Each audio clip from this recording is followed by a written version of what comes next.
नमस्कार दोस्तों, मैं सुरेंद्र खंडेला सोनी एजुकेशन में आपका स्वागत करता हूँ। राजस्थान का परिचय चल रहा था ज्योग्राफी में। राजस्थान की श्रृंखला में हम ये दूसरी क्लास में आ रहे हैं और पहली क्लास में हमने राजस्थान का परिचय में हमने नामकरण देखा, ठीक है, नामकरण देखा और राजस्थान के जिलों की आकृति देखी और विस्तार देखा, ठीक है। तो 3 पॉइंटों को हमने क्लियर किया है राजस्थान के परिचय में, ठीक है। और राजस्थान के परिचय में यानी पहले टॉपिक में 3 पॉइंट हमने क्लियर किया और चौथे पॉइंट की ओर जा रहे हैं और इस श्रृंखला को आगे बढ़ाते हैं, ठीक है। उम्मीद करता हूँ पिछली क्लास आपको समझ में आई होगी, ठीक है। कंटिन्यू करते हैं, बेसिक कॉन्सेप्ट को हम क्लियर करेंगे। तो देखिए आप, राजस्थान की अक्षांश और देशांतर स्थिति में पहले आपको बेसिक करेंगे और बेसिक में भी आप अक्षांश को देखेंगे, ठीक है। तो देखिए आप एक बात ध्यान रखें, बेसिक क्या अक्षांश होगा। देखिए अक्षांश की अगर मैं बात करूं तो देखिए ग्लोब पर आड़ी रेखाओं को अक्षांश कहते हैं। ग्लोब पर आड़ी रेखाओं को क्या कहते हैं? अक्षांश कहते हैं, ठीक है। अब इसमें आप ध्यान क्या रखेंगे, इसका बेसिक कॉन्सेप्ट आप ध्यान रखेंगे। देखिए आप ये तो इन अक्षांश रेखाओं में आपको ध्यान क्या रखना है, ये देखिए अगर मैं इसकी बात करूं 0 डिग्री अक्षांश की, मध्य में जो अक्षांश है वो 0 डिग्री अक्षांश है, इसे हम कहते हैं भूमध्य, इसे हम कहते हैं विषुवत रेखा, इसे हम कहते हैं विषुवत रेखा, ठीक है। तो अगर 0 डिग्री से ध्रुव की ओर जाएं तो ये 90 डिग्री उत्तरी अक्षांश है और ये 90 डिग्री दक्षिण अक्षांश है। ये दक्षिण अक्षांश 90 डिग्री और ये उत्तरी अक्षांश है, उत्तरी अक्षांश है। तो कहने का मतलब ये हुआ 0 डिग्री के ऊपर वाली भाग की अगर बात करें तो उत्तरी अक्षांश और नीचे वाली की बात करें तो दक्षिणी अक्षांश है। मेरा मतलब ये हुआ, कहने का मतलब ये है कि अक्षांश उत्तरी और दक्षिणी की अगर बात करें तो 0 डिग्री अक्षांश रेखा, 0 डिग्री अक्षांश रेखा ये पृथ्वी को 2 बराबर भागों में बांट रही है। यानी इससे में अगर बात करूं मैं तो ये ऊपर वाला अगर बात करूं तो उत्तरी गोलार्ध है, उत्तरी गोलार्ध है, यानी गोलार्धों का निर्धारण कर रही है। ये कौन सा है? दक्षिणी गोलार्ध है। उत्तरी गोलार्ध और दक्षिण गोलार्धों का विभाजन करती है 0 डिग्री अक्षांश रेखाएं। और इसमें एक बात ध्यान रखनी है कि 0 के ऊपर जो अक्षांश जितनी भी अक्षांश हैं वो सब उत्तरी अक्षांश है और नीचे है वो दक्षिणी अक्षांश है। ये बात आप ध्यान रखेंगे, उत्तरी अक्षांश और दक्षिणी अक्षांश का आप ध्यान रखेंगे, ठीक है। इसके बाद में आपको थोड़ा सा कॉन्सेप्ट ये ध्यान रखना है, ये 0 डिग्री अक्षांश, ठीक है, ये कर्क रेखा यानी 23.5 डिग्री उत्तरी अक्षांश, और मैं यहाँ एक काल्पनिक रेखा की बात करता हूँ, मकर रेखा यानी 23.5 डिग्री दक्षिण अक्षांश की बात करूँ मैं, ठीक है। यहाँ से आपको कॉन्सेप्ट क्या ध्यान रखने हैं, देखिए सूर्य की किरणें यहाँ लंबवत चमकती है, ठीक है, सूर्य की किरणें यहाँ क्या है? लंबवत चमकती है। तो यहाँ की जो जलवायु है, ध्यान से समझिए आप, यहाँ की जलवायु कैसी है? उष्ण कटिबंध है, उष्ण कटिबंध है। मैं जलवायु की बात क्यों कर रहा हूँ? क्योंकि जलवायु का निर्धारण अक्षांश रेखा ही करती है। ये बात अब हम आगे चल के देखेंगे। तो यहाँ की जलवायु कैसी है? उष्ण कटिबंध है। यहाँ की जलवायु यानी क्लाइमेट कैसा है? उष्ण कटिबंध है। तो अगर मैं बात करूँ, देखिए आप एक बात ध्यान रखनी है, उष्ण कटिबंध है। अगर मैं और बात करूँ तो 66.5 उत्तरी अक्षांश और फिर ये 90 डिग्री, ठीक है, 66.5 दक्षिणी अक्षांश, ऊपर वाले को आर्कटिक वर्त और नीचे वाले को अंटार्कटिक वर्त के नाम से जानते हैं, ठीक है, और ये 90 डिग्री ये आ गया ध्रुव है। तो आप बताएंगे सर इनके बीच में जलवायु कैसी है? देखिए ये सिस्टम है, यानी मैं मकर रेखा, यानी हम बात कर रहे हैं 23.5 से 66.5 के बीच की बात कर रहे हैं, जो तो नीचे हो चाहे ऊपर वाली बात हो, यहाँ कैसी जलवायु है? उपोष्ण है, उपोष्ण जलवायु है। यहाँ भी जलवायु कैसी है? उपोष्ण है। आप कॉन्सेप्ट को क्लियर समझते जाइए, आप पूरे कॉन्सेप्ट समझेंगे तो बाद में देखिए क्वेश्चन सारे कर लेंगे आप, ठीक है। अब बात यहाँ की कर रहा हूँ मैं, यहाँ की यानी 66 से ऊपर और 66 से, ये देखिए आप बात कर रहा हूँ यहाँ की जलवायु कैसी है? शीतोष्ण है, शीतोष्ण जलवायु। और यहाँ की जलवायु कैसी है? शीतोष्ण। तो अब आप देखिए, अब आप देखिए पृथ्वी पर 3 प्रकार की जलवायु और 5 प्रकार की कटिबंध है। यानी कटिबंध देखिए आप, 1 पार्टीशन, 2 पार्टीशन, ये पूरा 3 पार्टीशन, ये चौथा और ये 5। कटिबंध कितने? 5 कटिबंध है और 3 प्रकार की जलवायु है। 3 प्रकार की जलवायु, 5 प्रकार की कटिबंध। अब राजस्थान कौन से कटिबंध में आता है, ये बात हम इस कॉन्सेप्ट से समझेंगे कि राजस्थान की अक्षांशीय स्थिति क्या है, राजस्थान कौन से अक्षांशों के बीच में आता है, उसके हिसाब से हम देखेंगे राजस्थान में कौन से प्रकार की जलवायु है। तो ये कॉन्सेप्ट समझ में आ गया आपको? बात समझ पा रहे हो आप? ध्यान रखेंगे इसमें क्या क्या ध्यान रखना है। और इसके अलावा आप ध्यान रखेंगे, देखिए आप एक बात और ध्यान रखेंगे यहाँ से, ये करक है, ये भूमध्य और ये मकर, ठीक है। अब मैं बात सूर्य की कर रहा था थोड़ी देर पहले। सूर्य की किरणें यहाँ 21 जून को लंबवत चमकती हैं करक रेखा पर और 22 दिसंबर को लंबवत चमकती है मकर रेखा पर, ठीक है। और 21 मार्च को लंबवत चमकती है भूमध्य रेखा पर और 23 सितंबर को लंबवत चमकती है भूमध्य रेखा। मैंने भूमध्य रेखा पर 2 डेट ध्यान रखनी, 23 सितंबर और 21 मार्च को सूर्य की किरणें लंबवत चमकती है। कर्क रेखा पर लंबवत चमकती है 21 जून को, और मकर रेखा की अगर बात करें तो लंबवत चमकती है 22 दिसंबर को। ये बात हम जलवायु में डिटेल से बात करेंगे, या नॉर्मल कॉन्सेप्ट आपको क्लियर करते रहें और आगे चलना है, ठीक है। तो इतना कॉन्सेप्ट ध्यान रखेंगे और यहाँ से हम पकड़ेंगे अक्षांशों के हिसाब से राजस्थान की पूरी जानकारी लेंगे, ठीक है। अक्षांशों का बेसिक करेंगे, फिर हम देशांतर को देखेंगे डिटेल से। तो आप ध्यान से देखिए, आप इतनी बात आपको समझ में आई। और कॉन्सेप्ट आपको क्या ध्यान रखना है, देखिए आप एक कॉन्सेप्ट आपको ये ध्यान रखना है, क्या ध्यान रखना है। अभी हमने एक बात की है, देखिए आप, ये भूमध्य रेखा है 0 डिग्री, या इसको मैं बोल सकता हूँ भूमध्य रेखा, 0 डिग्री अक्षांश रेखा या भूमध्य रेखा। ये उत्तरी ध्रुव है और ये दक्षिण ध्रुव है, ठीक है। तो आपको एक ध्यान रखेंगे, भूमध्य रेखा से ध्रुव की ओर जाने पर ये ध्रुव है, चाहे आप दक्षिण ध्रुव की ओर जाओ चाहे आप उत्तरी ध्रुव की ओर जाओ, भूमध्य रेखा से, मैं क्या बोल रहा हूँ आप ध्यान से समझिए, भूमध्य रेखा से ध्रुव की ओर जाने पर, भूमध्य रेखा से ध्रुव की ओर जाने पर होता क्या, देखिए आप, भूमध्य रेखा से ध्रुव की ओर जाने पर, भूमध्य रेखा से ध्रुव की ओर जाने पर आपको ध्यान रखना है, गुरुत्वाकर्षण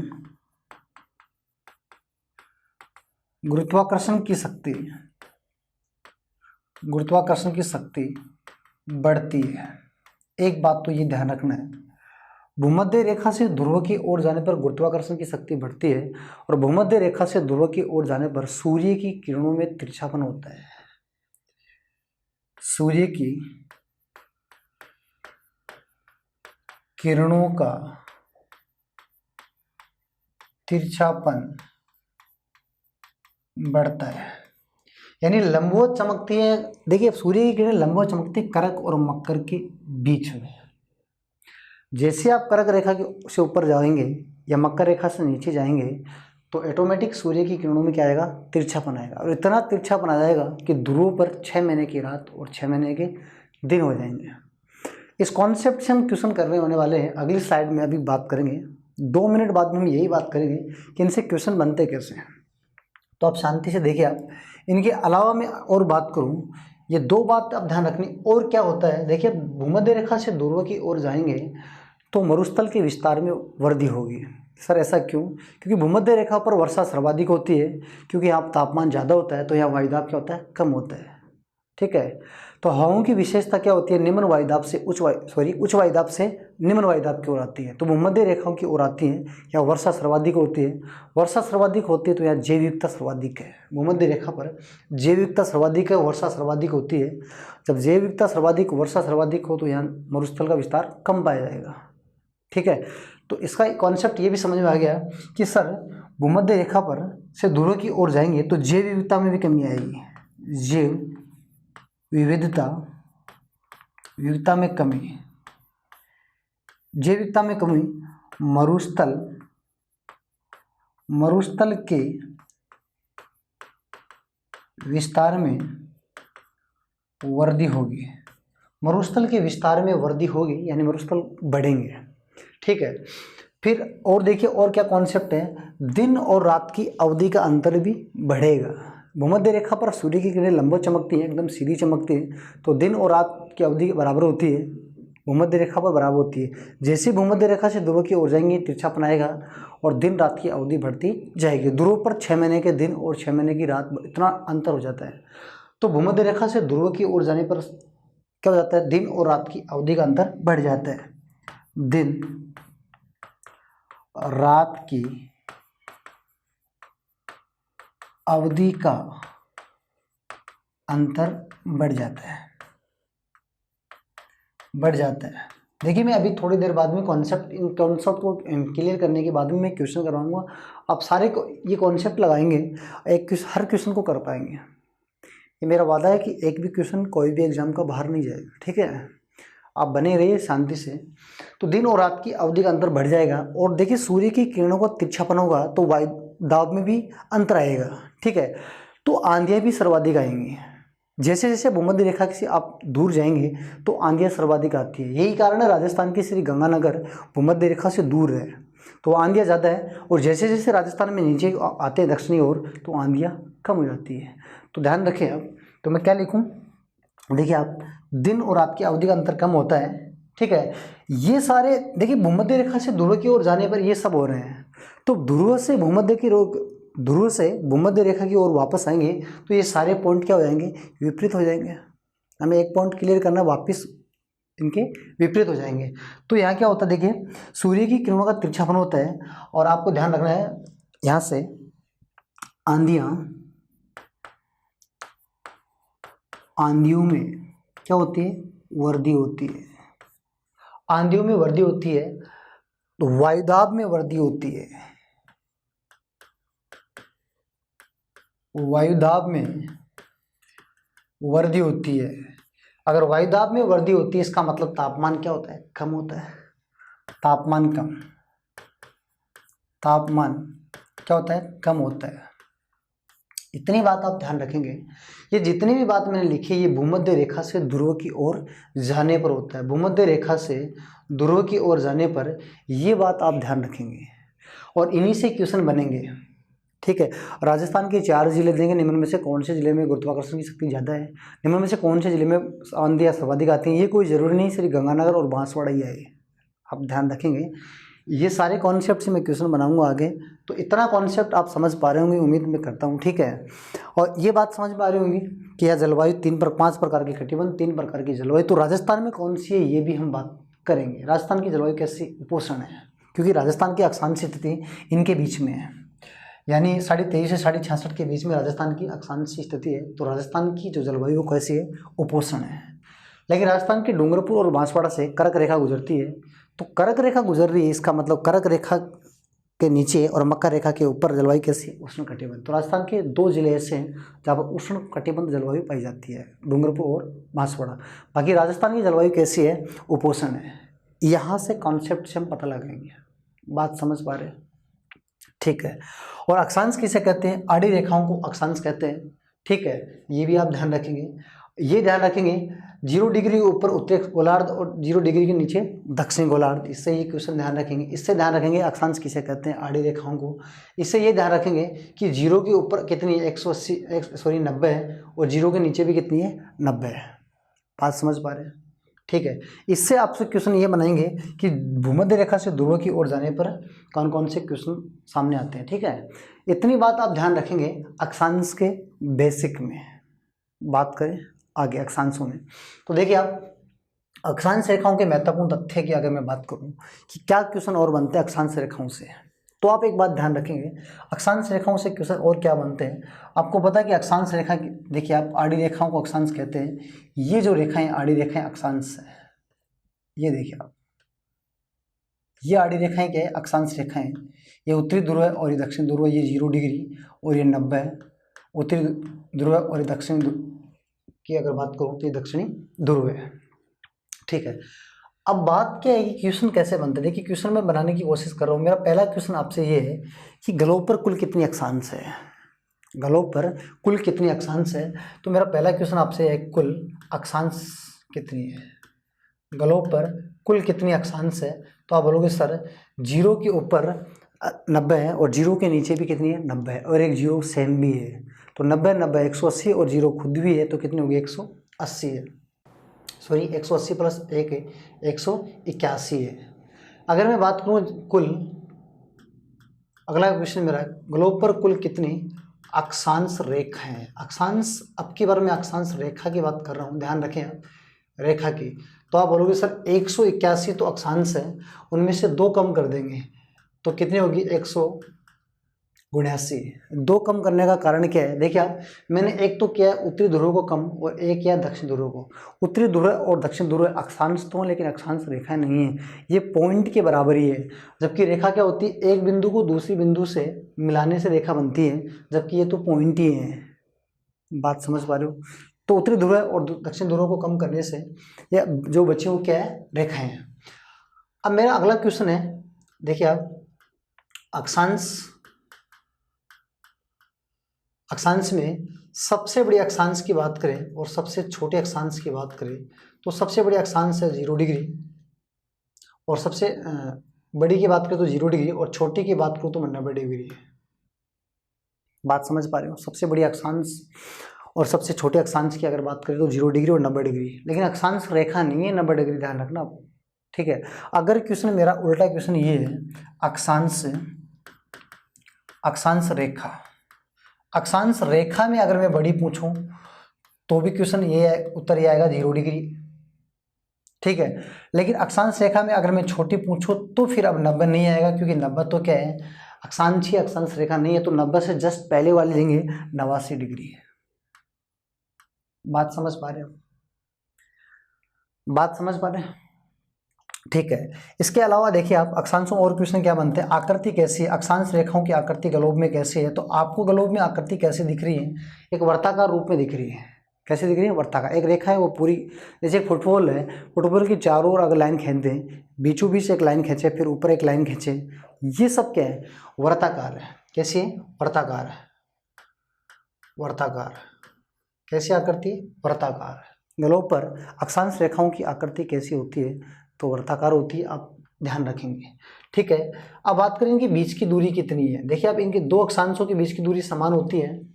कोई भी 2 अक्षांश रेखा ले ले आप, ये 2 अक्षांश ले ले, इनके बीच की दूरी पूरे ग्लोब में समान रहेगी। तो 2 अक्षांशों के बीच की दूरी कितनी है, अक्षांशों के बीच की अगर मैं दूरी की बात करूँ तो देखिए आप कितनी, 111.26 किलोमीटर है।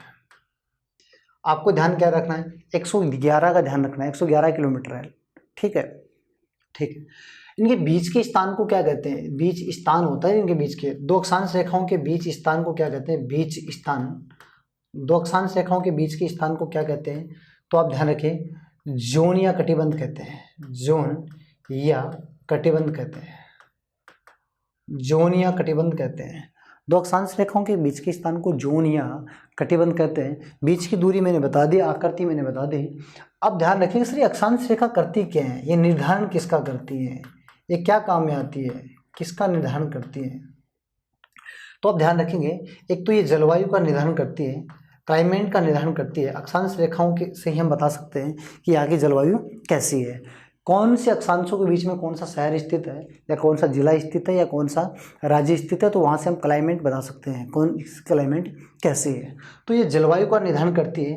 एक ये ऋतु का निर्धारण करती है, ऋतु। ठीक है, ऋतु का निर्धारण करती है। ठीक है, अब ऋतु का निर्धारण कैसे करती हैं वो बात भी हम करेंगे। ठीक है, ऋतु का निर्धारण करती है। एक ही स्थिति लोकेशन बताने में काम आती है, लोकेशन स्थिति बताने में काम आती है। यानी जयपुर, अगर मैं बात करूँ राजस्थान के जिलों की, तो जयपुर अजमेर से कितना दूर है, तो हम देख लेंगे जयपुर और अजमेर के बीच में कितने अक्षांश हैं, और एक अक्षांश दो अक्षांशों के बीच की दूरी कितनी, 111 किलोमीटर है, तो कितना दूर है, लोकेशन बताने के काम आती है। ठीक है, स्थिति बताने के काम आती है, ऋतुओं का निर्धारण करती है, जलवायु का निर्धारण करते हैं कौन, अक्षांश रेखाएं। बात समझ पा रहे हैं? इतनी बात आप ध्यान रखेंगे कि बीच की दूरी का ध्यान रखेंगे। एक बात और ध्यान रखना है, देखिए सबसे बड़ी कौन सी है, 0 डिग्री है, सबसे बड़ी कौन सी है, 0 डिग्री है। तो एक फुटबॉल पर अगर बीच की लाइन खींचेंगे तो ये क्या बनेगी, परिधि बनेगी, परिधि बनेगी। फिर थोड़े उससे ऊपर खींचेंगे तो वो भी परिधि बनेगी, एक वर्ताकार परिधि के रूप में बन जाएगी, लेकिन वो पहले वाली परिधि से कम बनेगी। फिर ऊपर और खींचेंगे उससे ऊपर तो वो कम बनेगी। तो क्या मेरा कहने का मतलब क्या, भूमध्य रेखा से दूर की ओर जाने पर इनकी परिधि में क्या आती है, कमी आती है। तो देखिए आप भूमध्य रेखा से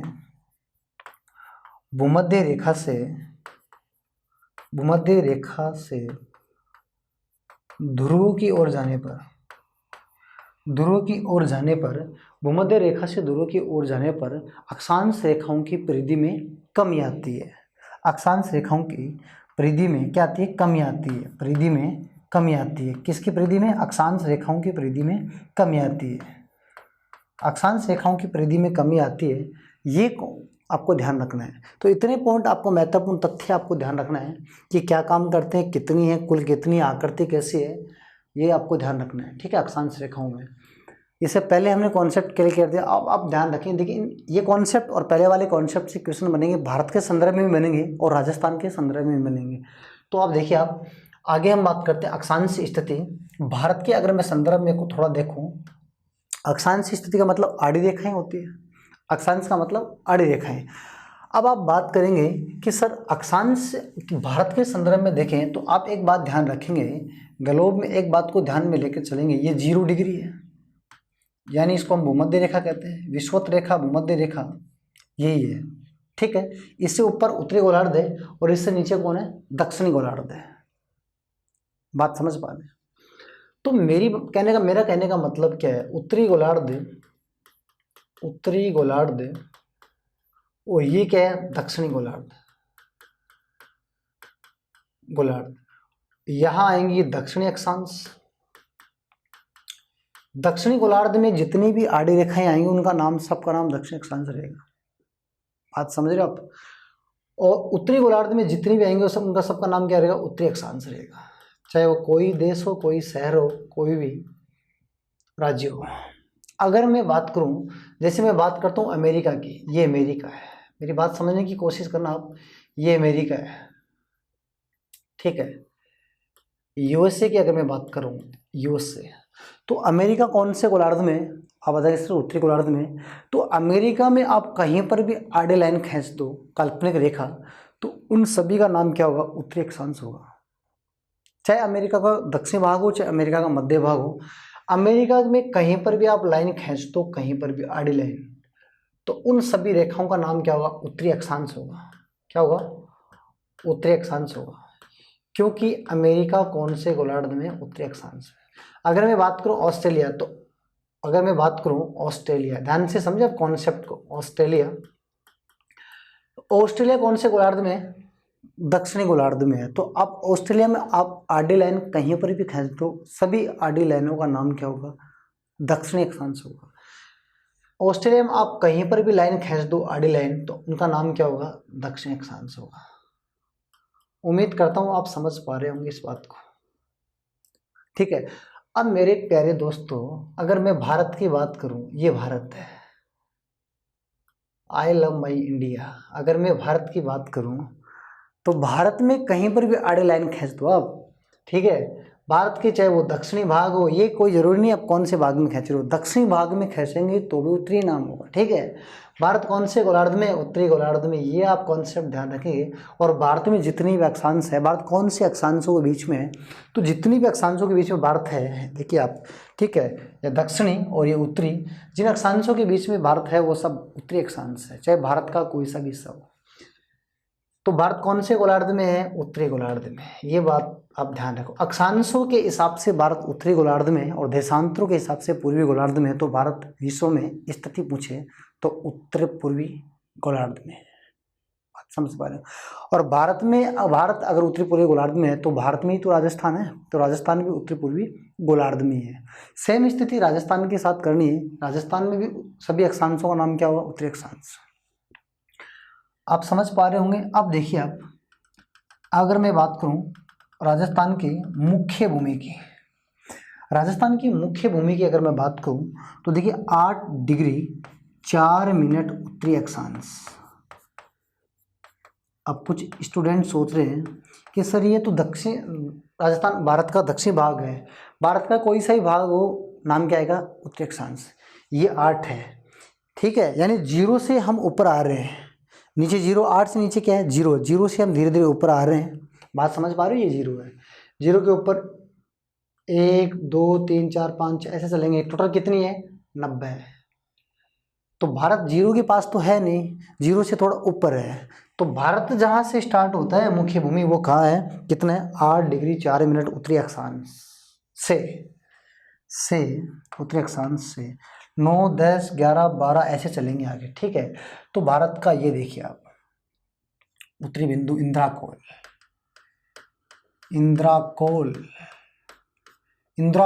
ये दक्षिण बिंदु है कन्याकुमारी। भारत का मुख्य भूमि का दक्षिण बिंदु कन्याकुमारी है, जबकि भारत का दक्षिण बिंदु इंदिरा पॉइंट है। ये बता, ठीक है। तो देखिए यहाँ से यहाँ अगर कितनी भी आप आडी लाइन खींचेंगे, ये आडी लाइन खींचेंगे, ऐसे चलते जाएंगे। मेरी बात समझ पा रहे हो आप? उम्मीद करता हूँ आप समझ पा रहे होंगे। ऐसे आडी लाइन खींचते चलेंगे, आगे चलते जाएंगे, तो ये सब आडी लाइन क्या है? अक्षांश हैं। तो भारत कौन सी अक्षांशों के बीच में? 0 के ऊपर चलते जाएंगे, 90 डिग्री तक अक्षांश रेखाएं टोटल। तो भारत कौन से अक्षांशों में, वो बात करेंगे। तो भारत 8 डिग्री 4 मिनट से उत्तरी अक्षांश से स्टार्ट होता है और कहाँ पूरा होता है? 37 डिग्री 6 मिनट उत्तरी अक्षांश।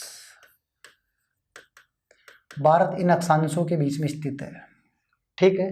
भारत इन अक्षांशों के बीच में, उनमें से एक अक्षांश ऐसी आती है जो महत्वपूर्ण अक्षांश और है। देखिए 8 और 37 के बीच में एक अक्षांश आपको नजर आ रही होगी, डॉट डॉट जो मैंने लाइन खींची है, वो अक्षांश आपको ध्यान रखना है कौन है। देखिए आप ध्यान रखेंगे, देखिए आप एक बात आपको ध्यान रखनी है, ये देखिए आप, अब देखिए आप इनके बीच में महत्वपूर्ण कौन सी है। तो अब महत्वपूर्ण कौन सी है, देखिए आप, ये देखिए आप, एक बीच में आ रही है 23.5 डिग्री उत्तरी अक्षांश। इसकी भी हम बात कर लेते हैं, उसका नाम क्या है? करक है। करक रेखा भारत के मध्य से 8 राज्यों में गुजरती है, 8 राज्यों से गुजरती है। बात समझ पा रहे हो? तो ये भी आपको ध्यान रखना है कि 8 राज्यों से गुजर रही है, ठीक है। देखिए आप 8 राज्यों से गुजर रही है, तो आपको ध्यान क्या रखना है? कौन कौन से 8 राज्यों से गुजर रही है, उनका कॉन्सेप्ट ध्यान रखना है, ठीक है। तो 8 राज्य कौन कौन से हैं? गुजरात है। 8 राज्य कौन कौन से हैं? गुजरात है, ठीक है।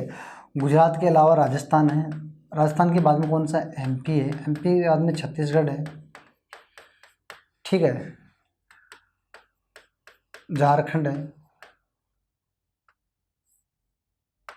पश्चिम बंगाल है, त्रिपुरा है और मिजोरम है। भारत के कितने राज्यों से गुजरती है? 8 राज्यों से गुजरती है, ठीक है। ये ध्यान रखेंगे, सबसे ज़्यादा गुजरती है एमपी से और सबसे कम गुजरती है त्रिपुरा से, ठीक है। और इसके नज़दीक जो राजधानी है वो मिजोरम की राजधानी आइजोल है। आइजोल, कर्क रेखा भारत के 8 राज्यों से गुजरती है। उन 8 राज्यों में से कर्क रेखा पर कौन सी राजधानी है? तो कौन सी है? आइजोल है। और उन 8 राज्यों में से कर्क रेखा से दूर कौन सी है? तो वो राजस्थान की राजधानी कौन सी है? जयपुर है। राजस्थान की राजधानी जयपुर क्या है? दूर है, और ये क्या है? नज़दीक है। ये नज़दीक है और ये क्या है? दूर है। दूर राजधानी कौन सी है? तो आप बताएंगे जयपुर, और नज़दीक राजधानी कौन सी है? तो आप बताएंगे आइजोल। सबसे ज़्यादा किस में गुजरता है, एमपी से गुजरता है, और सबसे कम किससे गुजरता है, त्रिपुरा से।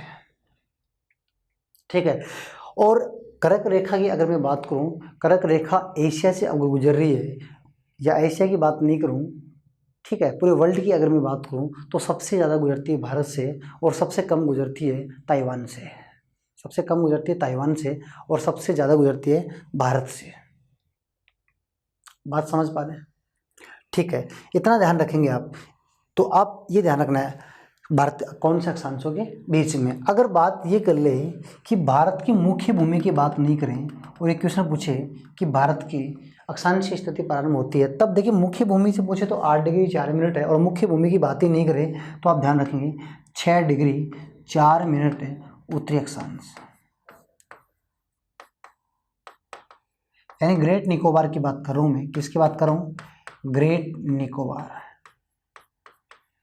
ग्रेट निकोबार, ग्रेट निकोबार से स्टार्ट होती है। ये भारत का दक्षिणतम बिंदु है। मुख्य भूमि का दक्षिणतम बिंदु कन्याकुमारी है तमिलनाडु में, जबकि अंडमान और निकोबार में, ग्रेट निकोबार की अगर बात करें तो भारत का दक्षिणतम बिंदु है। ठीक है, तो दक्षिण बिंदु यहाँ इंदिरा पॉइंट है। इंदिरा पॉइंट भारत का दक्षिणतम बिंदु इंदिरा पॉइंट है, पार्सन पॉइंट के नाम से भी जानते। ठीक है, तो ये बात आपको ध्यान रखनी है, ये अक्षांश आपको भारत के संदर्भ में ध्यान रखनी है। ठीक है, तो भारत में अगर सभी अक्षांश रेखाओं का नाम उत्तरी अक्षांश है, तो राजस्थान में भी क्या होगा, उत्तरी अक्षांश ही होगा। ये बात आप देखेंगे। ठीक है, इसके बाद में अगर मैं कॉन्सेप्ट को क्लियर करूँ, देखिए आप एक बात ध्यान रखिए, अगर इसके बाद में कॉन्सेप्ट क्लियर करें तो देखिए राजस्थान के संदर्भ में देखेंगे। अब राजस्थान के संदर्भ में देखेंगे, लेकिन देखिए मैंने इससे पहले आपको कॉन्सेप्ट क्लियर करवाए थे भारत की अक्षांश स्थिति से पहले। देखिए ये देखिए आप, ये कॉन्सेप्ट आपको ध्यान रखना है, और ये कॉन्सेप्ट आपको ध्यान रखना है, ये वाले कॉन्सेप्ट ध्यान रखना है। यहाँ से क्वेश्चन ज़्यादा आते हैं, यहाँ से क्वेश्चन आते हैं, इनके बाद में क्वेश्चन यहाँ से आते हैं। फिर ये क्वेश्चन भारत और राजस्थान के संदर्भ में पूछे जाते हैं। जैसे मैं एक क्वेश्चन आपको पूछ लेता हूँ, ठीक है, आप एक बात ध्यान रखेंगे। देखिए आप, मैं 4 शहर लिखता हूँ, निम्न में से भारत के किस शहर में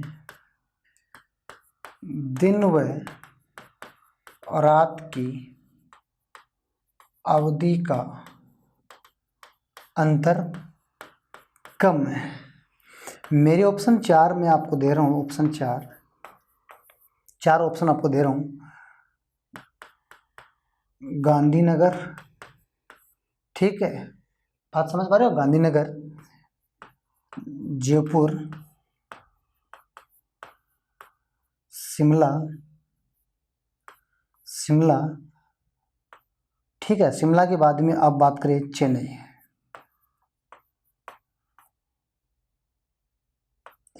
अब देखिए आप इन 4 को आप ध्यान से देखेंगे और इन्हें बताएंगे कि निम्न में से कौन से शहर में। देखिए आप, ये एग्जाम में मानचित्र तो आएगा नहीं, तो आपको कॉन्सेप्ट सारे ध्यान रखने हैं। मैंने जितने भी कॉन्सेप्ट पीछे किए थे वो सारे कॉन्सेप्ट लागू होंगे। देखिए आप, निम्न में से कौन से शहर में दिन और रात की अवधि का अंतर कम होता है, तो आप डायरेक्ट मैप में दिमाग लगाएंगे कि सर ध्रुव से भूमध्य रेखा की ओर आते हैं, वहाँ दिन और रात की अवधि का अंतर कम होता है। इसका मतलब जो शहर नीचे है वहाँ दिन और रात की अवधि का अंतर कम है, और जो शहर ऊपर है वहाँ दिन और रात की अवधि का अंतर ज़्यादा है। तो इनमें से नीचे कौन है, देखिए गुजरात में गांधीनगर है, जयपुर का है, यहाँ जयपुर है, राजस्थान में, सॉरी यहाँ जयपुर है, ठीक है, और शिमला की बात करें, हिमाचल प्रदेश की बात करें, ठीक है, और चेन्नई की मैं बात करूँ तो चेन्नई सबसे नीचे है। तो सबसे नीचे इन 4 शहरों में कौन सा है, चेन्नई है। तो चेन्नई में दिन और रात की अवधि का अंतर कम होगा, और दिन और रात की अवधि का अंतर सबसे ज़्यादा किस में होगा, इनमें से जो शिमला सबसे ऊपर है, तो शिमला में दिन और रात की अवधि का अंतर क्या होगा, ज़्यादा होगा। तो पिछले मैंने जो भी कॉन्सेप्ट समझाए तो ऐसे क्वेश्चन बनेंगे। अब इन शहरों देखिए आप, इनमें देखिए आप, सूर्य की किरणों का सर्वाधिक तिरछापन किसमें होता है, इनमें बताइए आप। तो वही बताएंगे सबसे ऊपर है उनमें तिरछापन ज़्यादा होगा, तो ऊपर कौन सा है, शिमला है, तो वहाँ सूर्य की किरणों का तिरछापन ज़्यादा होगा। जो नीचे है वहाँ कम होगा। तो आप ये देखेंगे कौन सा शहर नीचे है कौन सा शहर ऊपर है, उनमें से देखेंगे, ठीक है, तुलना करेंगे, ऊपर वाले शहर और नीचे वाले शहर से तुलना कर लेंगे कि जो ऊपर है तो वो कॉन्सेप्ट वहाँ लगा देंगे, ठीक है। तो दिन और रात की आंधी भी बता सकते हो आप, हर चीज़ बता सकते हो, ये बात है। जैव विविधता भी बता सकते हो आप, जैव विविधता कम होती जाती है, ऊपर जाएंगे तो कम हो जाएगी और नीचे आएंगे तो वापस बढ़ जाएगी। तो वो सारे कॉन्सेप्ट आप बताएंगे, भारत के संदर्भ में भी पूछ सकता है और राजस्थान के संदर्भ में भी पूछ सकता है। बात समझ पा रहे हैं? ठीक है, ठीक है, ये ध्यान रखेंगे। इसके बाद में हमने ये देख लिया, ठीक है, ये देखिए अब हम भारत के संदर्भ में देख लिया हमने, ये देखिए अब हम देखेंगे और राजस्थान के संदर्भ में अक्षांश स्थिति। तो वही भारत वाला सेम कॉन्सेप्ट, आप टेंशन ना लें, ठीक है। राजस्थान की अक्षांश स्थिति की मैं अगर मैं बात करूं तो राजस्थान की अक्षांश स्थिति कहाँ से स्टार्ट होती है, तो ये ध्यान रखिए 23 डिग्री 3 मिनट उत्तरी अक्षांश। देखिए ये डिग्री और ये जो है ये मिनट है, ठीक है। 23 डिग्री 3 मिनट उत्तरी अक्षांश से यहां से प्रारंभ होती है, से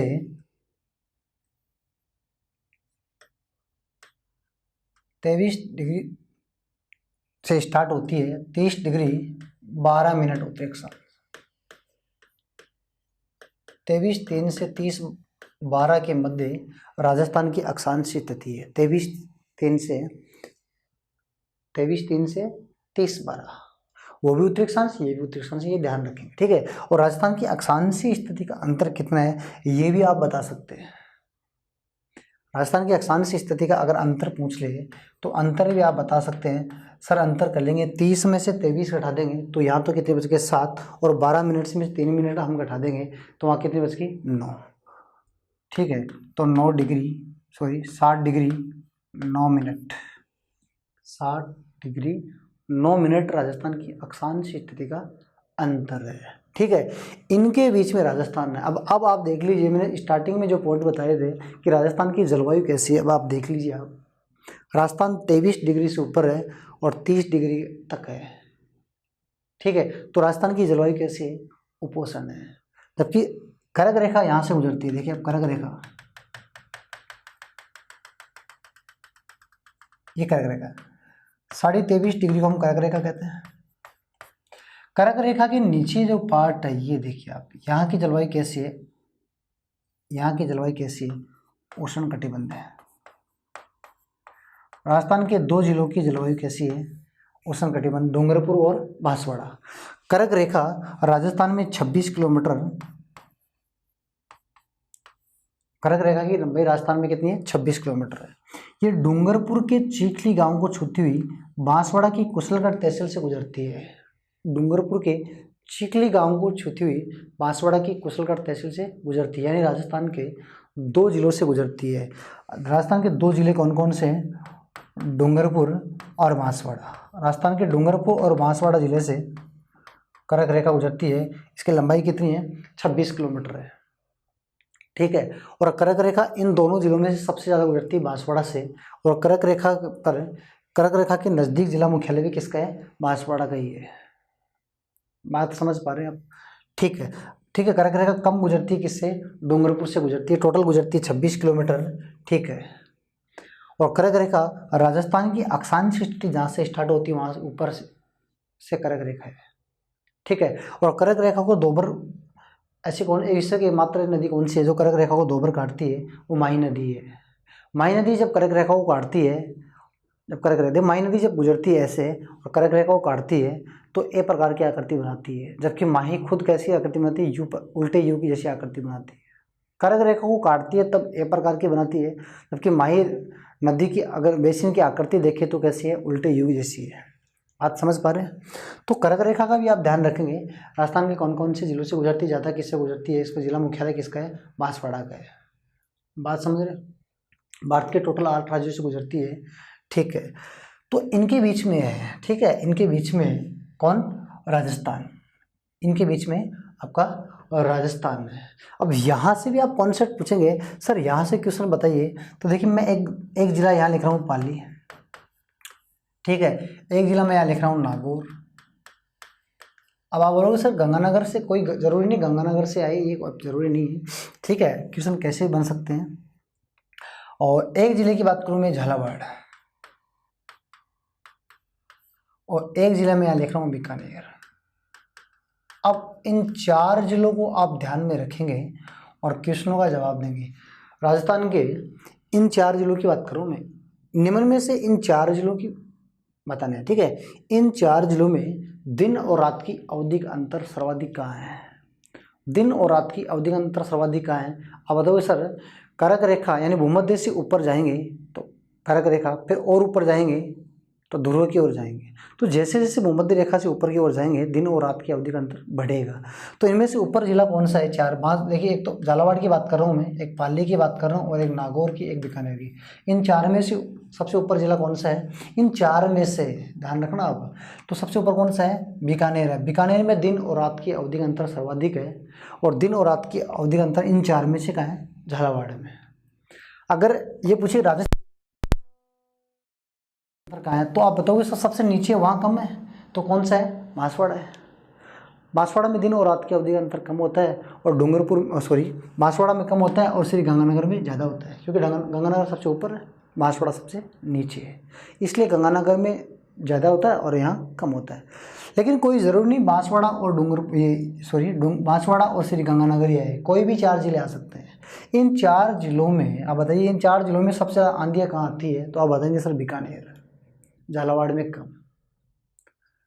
वैसे राजस्थान में सबसे ज़्यादा आंधी कहाँ आती है? सबसे ऊपर जिला कौन सा है? श्री गंगानगर है। लेकिन इन 4 में से सबसे ऊपर कौन है? बीकानेर। वहाँ ठीक है, वहाँ आंधियाँ ज़्यादा आती हैं। तो आप ये कॉन्सेप्ट ध्यान रखेंगे कि जिला कौन सा दे रहा है, ये कोई जरूरी नहीं श्री गंगानगर बांसवाड़ा है, ठीक है। इन 4 जिलों में से कोई भी क्वेश्चन पूछ सकता है, ठीक है, ये आप ध्यान रखेंगे।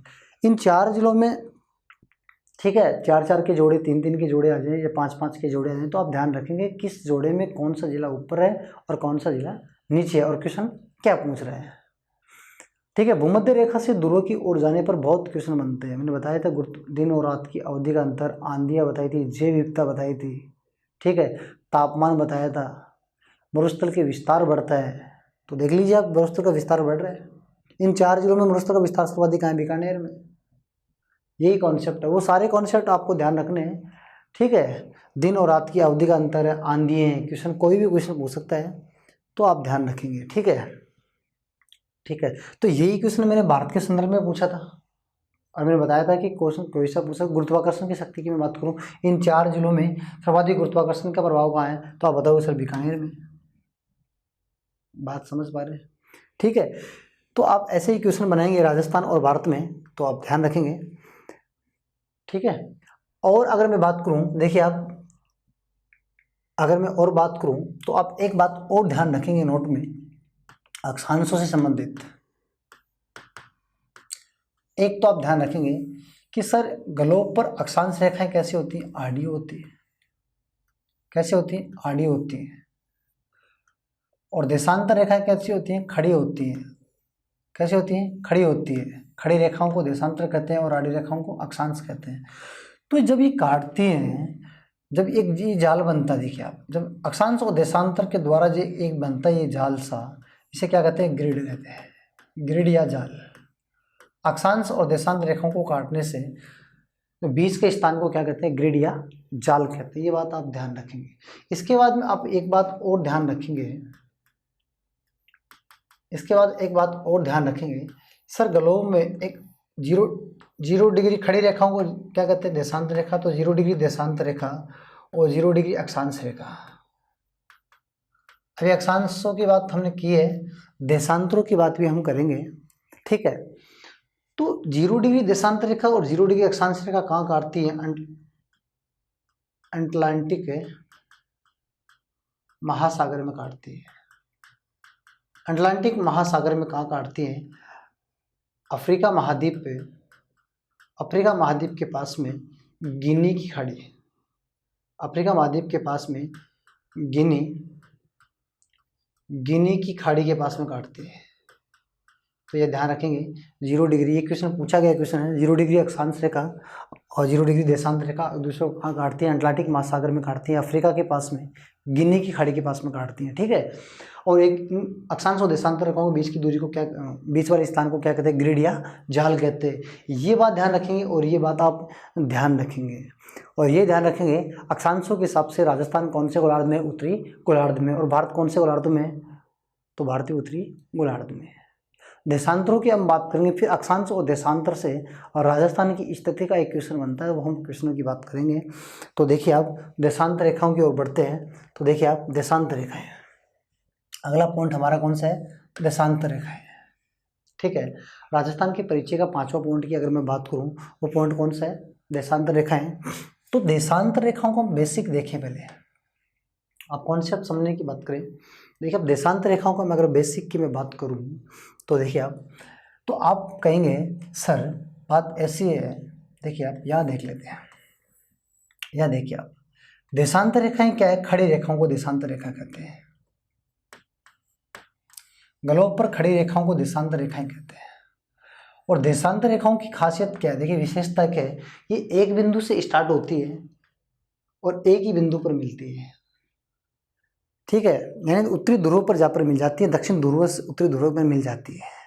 ठीक है, और ये ग्लोब पर उत्तर से दक्षिण की ओर काल्पनिक खींची गई है। ग्लोब पर उत्तर से दक्षिण की ओर खींची गई है।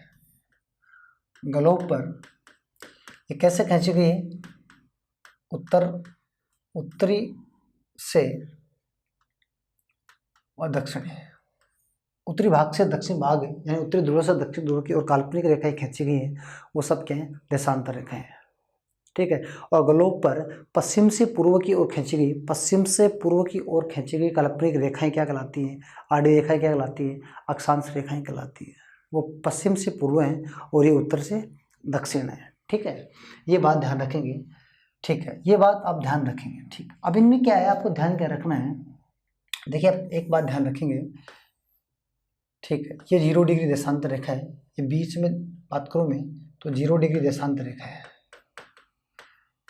ठीक है, 0 डिग्री देशांतर रेखा को हम क्या कहते हैं, ग्रीनविच कहते हैं, क्योंकि ये लंदन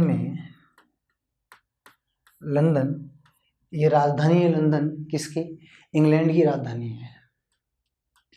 इंग्लैंड की राजधानी लंदन में एक शहर है, उसका नाम है ग्रीनविच। और ग्रीनविच शहर में इसका क्या है, मुख्यालय है। किसका मुख्यालय है, 0 डिग्री देशांतर रेखा का निर्धारण किया गया, तो कौन से शहर में इसका मुख्यालय बनाया गया है। ये विश्व में क्या है कि समय का निर्धारण करती है, तो जब समय का निर्धारण करती है तो इसको टाइम जोन के हिसाब से इनका निर्धारण किया गया। तो 0 डिग्री देशांतर रेखा को विश्व की मानक समय को आधार मानते हुए इसका मुख्यालय कहाँ बनाया गया, ग्रीनविच शहर में। तो इसको ग्रीनविच के नाम से भी जानते हैं, 0 डिग्री देशांतर रेखा के नाम से भी जानते हैं, इसे व्यामोत्तर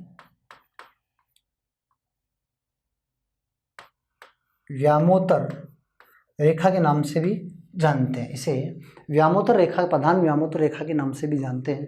ये बात आपको ध्यान रखनी है। ठीक है, इसका मुख्यालय कहाँ है। ठीक है, और इसे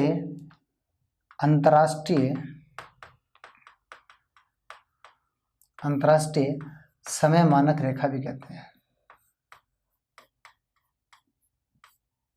अंतर्राष्ट्रीय समय मानक रेखा भी कहते हैं। ठीक है, अंतर्राष्ट्रीय समय मानक यानी सबके विश्व के टाइम जोन का निर्धारण इसी के आधार पर किया जाता है। ठीक है, ठीक है, अब आपको ध्यान क्या रखना है, ये ध्यान रखना है, ये 0 डिग्री देशांतर रेखा है। देखिए आप, ये 0 डिग्री देशांतर रेखा है, 0 डिग्री देशांतर रेखा के ये पूर्वी भाग है, पूर्वी। ठीक है, पूर्वी गोलार्ध है। ठीक है, और ये गोलार्ध कौन सा है, पश्चिमी गोलार्ध है, तो पूर्वी गोलार्ध और पश्चिमी गोलार्ध का निर्धारण कौन करती है, 0 डिग्री देशांतर रेखाएं करती है। पूर्वी और पश्चिमी, यहाँ से क्वेश्चन ध्यान रखेंगे, यहाँ से ये बातें ध्यान रखेंगे। ठीक है, और अगर मैं क्वेश्चन की बात करूँ तो आप ध्यान रखेंगे, देखिए आप और एक बात ध्यान रखनी है, ये 0 डिग्री देशांतर रेखा है। ठीक है, ये 0 डिग्री देशांतर रेखा है। ठीक है, तो 0 डिग्री देशांतर में पूर्वी गोलार्ध की अगर मैं बात करूं तो पूर्वी गोलार्ध में सभी पूर्वी देशांतर आएंगी और पश्चिम की ओर सभी क्या आएंगे, पश्चिमी देशांतर आएंगे।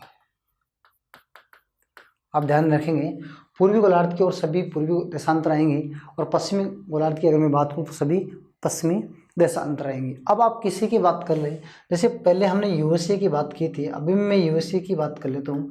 अगर मैं बात करूं अमेरिका, अमेरिका कौन से गोलार्ध में स्थित है, तो आप बोलेंगे सर पश्चिमी गोलार्ध में। देशांतरों के हिसाब से पश्चिम में, अक्षांशों के हिसाब से उत्तरी में। तो अब अमेरिका में आप कहीं पर भी खींच दो, आप कहीं पर भी खड़ी लाइन खींच दो, सभी खड़ी लाइनों का नाम क्या होगा, पश्चिमी देशांतर होगा, चाहे अमेरिका का कोई सा ही भाग हो। ठीक है, ऐसे ही मेरे प्यारे दोस्तों, अगर मैं भारत में खींचने की कोशिश करूं, भारत में अगर मैं कोई आड़ी लाइन खींचूंगा तो सभी आड़ी लाइनों का नाम क्या होगा भारत में, पूर्वी देशांतर। तो ध्यान रखें, भारत में कौन है, राजस्थान है। तो राजस्थान और भारत में कैसी अक्षांश है, पूर्वी देशांतर, सॉरी अक्षांश नहीं, पूर्वी देशांतर। कौन से देशांतर है, पूर्वी देशांतर। भारत के कोई भी भाग में खींच दो आप खड़ी लाइन, तो उसका नाम क्या होगा, पूर्वी देशांतर। राजस्थान में भी आप कहीं पर खींच दो, उसका नाम भी क्या होगा, पूर्वी देशांतर होगा। तो भारत देशांतरों के हिसाब से कौन से गोलार्ध में, पूर्वी गोलार्ध में। भारत देशांतरों के हिसाब से पूर्वी गोलार्ध में, ये बात आप ध्यान रखेंगे। भारत देशांतरों के हिसाब से पूर्वी गोलार्ध में, अक्षांशों के हिसाब से उत्तरी गोलार्ध में। तो भारत कौन से गोलार्ध में, उत्तरी पूर्वी गोलार्ध में। भारत कौन से गोलार्ध में, उत्तरी पूर्वी। ये भारत है, आई लव माई इंडिया, ये भारत है। भारत कौन से गोलार्ध में, उत्तर पूर्वी में। अगर पूछे क्वेश्चन, डायरेक्ट सीधा क्वेश्चन पूछे तो भारत कौन से गोलार्ध में, तो उत्तरी पूर्वी है। अक्षांशों के हिसाब से पूछे तो उत्तरी है, और देशांतरों के हिसाब से पूछे तो पूर्वी है, और वैसे कैसे उत्तरी पूर्वी है। बात समझ पा रहे हैं, ठीक है। तो यहाँ से क्वेश्चन ध्यान रखना कि पूर्वी और पश्चिम का निर्धारण कौन करती है, 0 डिग्री। यहाँ से क्वेश्चन ध्यान रखना, भारत कौन से गोलार्ध में है, पूर्वी देशांतर है। और इसमें इधर पूर्वी देश अक्षांश आएंगी, सॉरी देशांतर, और इधर पश्चिमी देशांतर। यहाँ से क्वेश्चन ध्यान रखना, यहाँ से ध्यान रखना, यहाँ से एक क्वेश्चन ध्यान रखना, भारत कौन से गोलार्ध में। ठीक है, यहाँ से क्वेश्चन आपको ध्यान रखना है कि सभी खड़ी लाइनों को क्या कहते हैं, देशांतर। और बीच वाली जो 0 डिग्री है सबसे बड़ी है, सॉरी बड़ी नहीं है, सभी देशांतर रेखाओं की लंबाई समान होती है। ठीक है, तो 0 डिग्री देशांतर रेखा को ग्रीनविच भी कहते हैं, प्रधान व्यामोत्तर अंतर्राष्ट्रीय मानक समय रेखा भी कहते हैं। ठीक है, और इसका मुख्यालय कहाँ है, लंदन में स्थित है। लंदन एक राजधानी है किसकी, इंग्लैंड की। और इंग्लैंड किसका भाग है, यूके का भाग है। यूके का में कितने देश आते हैं, 4, और सबसे बड़ा देश कौन सा है, इंग्लैंड है। ठीक है, यूनाइटेड किंगडम की बात करो। इतनी बात आप ध्यान रखेंगे। इसके बाद में अगर और बेसिक देखें देशांतरों में, तो आप इतना ध्यान रखें, देखो देशांतरों में मैं अगर और बेसिकों की बात करूं, और बेसिक में बात करूं, देखिए आप देशांतर क्या क्वेश्चन बनते हैं देशांतर रेखाओं। देखिए आप, पहला क्वेश्चन मेरा ये है, पहला क्वेश्चन मेरा ये है आपसे, ये मेरा पहला क्वेश्चन है कि कुल कितनी देशांतर है, ग्लोब पर कुल कितनी देशांतर है। तो कुल देशांतरों की अगर मैं बात करूं, कुल देशांतर, ग्लोब पर कुल कितनी देशांतर रेखाएं हैं, तो आप ध्यान रखेंगे 0 डिग्री के इधर चलेंगे, 1 2 3 4 5 ऐसे चलेंगे, तो यहाँ जब लास्ट में आएंगे पीछे की साइड में, बीच में 0 डिग्री देशांतर रेखा है। 0 डिग्री देशांतर रेखा से पूर्वी गोलार्ध में चल जाओ, आप पश्चिम में चल जाओ। पूर्वी गोलार्ध में चलेंगे 1 2 3 4 5 6 7 8 9, फिर ये फुटबॉल जैसे है, ठीक है, गोल है। ठीक है, तो 1 2 3 4 5 6 पीछे आएंगे, और पीछे सेम 0 डिग्री के जस्ट पीछे वाले में 180 है, और इधर से भी आएंगे तो कितनी 180 है। जो 180 है वो इस साइड से भी वही रेखा है, और इस साइड से भी वही रेखा है, यानी 180 दो नहीं एक ही है। बात समझ पा रहे हैं, यानी 0 डिग्री से स्टार्ट होंगे 1 2 3 4, और कहाँ जाएंगे, 0 से हम कहाँ जाएंगे, 1 2 3 4 पीछे जाएंगे 180 पर, और इधर से हम पीछे जाएंगे 180 पर। तो 180 दो नहीं है, कभी आप देखिए पूर्वी गोलार्ध से भी 180 आएगी, पश्चिमी गोलार्ध से भी 180 नहीं, 180 एक ही है जो 0 डिग्री के जस्ट पीछे है। मेरा कहने का मतलब क्या है, 0 डिग्री रेखा के जस्ट पीछे जो लाइन है वो 180 डिग्री है, 180 डिग्री देशांतर। ये 180, ये तो देखो मानक समय रेखा है, विश्व की मानक समय रेखा है, ये विश्व की मानक समय रेखा है, और ये अंतर्राष्ट्रीय तिथि रेखा है, अंतर्राष्ट्रीय, इसे अंतर्राष्ट्रीय तिथि रेखा कहते हैं। इसको पार करने के बाद 12 घंटे लग जाते हैं, और 12 घंटे जब पार हो जाते हैं तो दिन ही चेंज हो जाता है। इसी कारण इसे क्या कहते हैं, अंतर्राष्ट्रीय तिथि रेखा कहते हैं। ये बात हम थोड़ी देर बाद में करेंगे, समय का जब निर्धारण करेंगे तब। ठीक है, तो इसके जस्ट पीछे रेखा वो कौन सी, 180 डिग्री है। बात समझ पा रहे हो आप, 180 डिग्री है। तो देखिए आप, अब ये कॉन्सेप्ट आपको ध्यान रखना है। तो 180 इधर से 180 है, तो 180 दो तो है नहीं, तो आप बोलोगे सर हाँ 180 80 कितने हो गए, 180 और 180 की बात करें तो 360 है। अब बोलो सर 180 दो है, एक ही है, ठीक है हाँ। तो टोटल कितनी है 360 है। तो टोटल कितनी है, कुल देशांतर कितनी है 360 है, ठीक है। तो 180 एक ही है, अगर वो दो होती तब सर 360 होता है, 180 180, तो 180 एक ही, लेकिन एक जीरो वाली होगी ना, ठीक है। तो टोटल कितनी होगी 360 है। अगला मेरा क्वेश्चन आपके है कि अगला मेरा क्वेश्चन ये है, सबसे बड़ी देशांतर रेखा कौन सी है। तो ऐसा तो है ही नहीं, सबसे बड़ी देशांतर रेखा कौन सी है, सभी देशांतर रेखाओं की लंबाई समान होती है। तो अगला क्वेश्चन ये है, देशांतर रेखाओं की आकृति लंबाई कैसी है, समान। सभी देशांतर रेखाओं की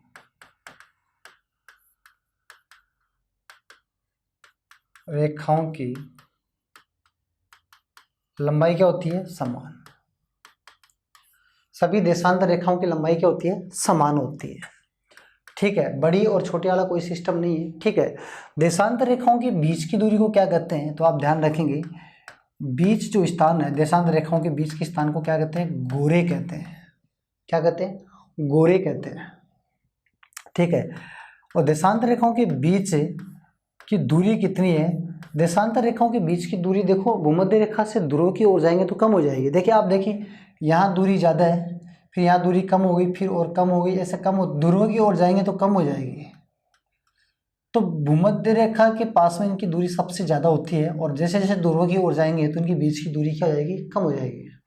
तो बीच में दूरी कितनी होती है, 111.32 किलोमीटर, यानी 32 किलोमीटर, 111.32 किलोमीटर ये भूमध्य रेखा पर है। फिर जैसे जैसे ध्रुव की ओर जाएंगे तो कमी हो जाएगी, ठीक है। आकृति की अगर बात करें कि देशांतर रेखाओं की आकृति कैसी है, तो अब आप खुद देख लीजिए आकृति कैसी। एक देशांतर ये है, यहाँ से स्टार्ट हुई यहाँ तक है, दक्षिण ध्रुव से उत्तरी ध्रुव है, ठीक है। तो यहाँ से यहाँ तक के बीच की दूरी की अगर मैं बात करूँ, इस रेखा की मैं बात कर रहा हूँ, देखिए इस रेखा की, तो आपको कैसे दिखाई दे रही है, अर्धवर्ताकार। कैसी है, अर्धवर्ताकार, ठीक है। तो कैसी है, अर्ध, वो पहले वाली कैसी थी, वर्ताकार, और ये कैसी, अर्ध वर्ताकार है, ठीक है। इतना ध्यान। ये निर्धारण किसका करती है सर, ये निर्धारण किसका करती है, समय का निर्धारण करती है। किसका निर्धारण करती है, समय का निर्धारण करती है। एक देशांतर से दूसरे देशांतर तक आने में सूर्य की किरणों को 4 मिनट लगती हैं, ठीक है। जब पृथ्वी घूमती है तो सूर्य की किरणें एक देशांतर के सामने होती है, फिर जैसे पृथ्वी घूमती है दूसरी देशांतर आती है, एक देशांतर से दूसरी देशांतर जब आती है तो सूर्य की किरणों को 4 मिनट लग जाती है, ठीक है। तो एक देशांतर से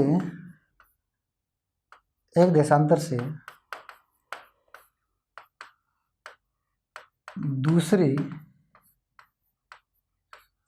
देशांतर रेखा को पार करने में सूर्य की किरणों को कितने मिनट लगते हैं, 4 मिनट। सूर्य की किरणों को 4 मिनट लग जाते हैं, ठीक है। समय का निर्धारण करेंगे तब हम बात करेंगे अगले पॉइंट में। तो कितने मिनट लग जाते हैं, 4 मिनट लग जाती हैं। तो ये बात आप ध्यान रखेंगे, देशांतर रेखाओं के बेसिक में आप इतनी बातें ध्यान रखेंगे। ये किसका निर्धारण करती हैं, आकृति कैसी है, बीच की दूरी क्या है, बीच के स्थान को क्या कहते हैं, इनकी लंबाइयाँ क्या होती है, समान होती है, कोई बड़ी नहीं कोई छोटी नहीं होती है, ठीक है। कुल देशांतर कितनी, 360 है। इसके 0 डिग्री देशांतर रेखा के जस्ट पीछे कौन सी है, 180, ये अंतर्राष्ट्रीय तिथि रेखा है, जबकि ये कौन सी है, ये मानक रेखा है। बात समझ पा रहे हैं, ये मानक रेखा है। ये दोनों ध्यान रखेंगे आप, इनकी बात हम अगले पॉइंट में करेंगे, ठीक है। और ये यहाँ से क्वेश्चन क्या बनता है, ये ध्यान रखें, भारत कौन से गोलार्ध में है देशांतरों के हिसाब से, और अक्षांश और देशांतरों के हिसाब से भारत कौन से गोलार्ध में है। ये ध्यान रखेंगे कि देशांतर रेखाएं, खड़ी रेखाओं को देशांतर रेखा कहते हैं, और पूर्वी और पश्चिमी गोलार्ध का निर्धारण कौन करती है, 0 डिग्री देशांतर रेखा करती है।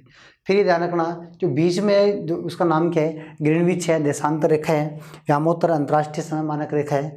ये इतने नाम इसी 0 डिग्री देशांतर रेखा के। इसका मुख्यालय कहाँ है, लंदन में स्थित है, और लंदन में भी कहाँ, ग्रीनविच शहर में स्थित है। ये बेसिक कॉन्सेप्ट किसका है? देशांतर रेखाओं का है। और देशांतर रेखा ग्लोब पर उत्तर से दक्षिण, ध्यान रखें, उत्तर से दक्षिण खींची गई काल्पनिक रेखाएं हैं। इतना बेसिक कॉन्सेप्ट आपको देशांतर रेखाओं में ध्यान रखना है, ठीक है। और इसके बाद में देशांतर रेखाओं का अगला पॉइंट हम आगे देखेंगे, अगली क्लास में देखेंगे, उनको विस्तार से देशांतर रेखाओं को क्लियर करेंगे, ठीक है। और वहाँ देशांतर रेखाएं भारत के संदर्भ में भी देखेंगे और राजस्थान के संदर्भ में भी देखेंगे। फिर हम टाइम का निर्धारण भी करेंगे, उसके बाद में आपके देशांतर अक्षांश एकदम से क्लियर हो जाएंगे, ठीक है। ये आप ध्यान रखेंगे। धन्यवाद।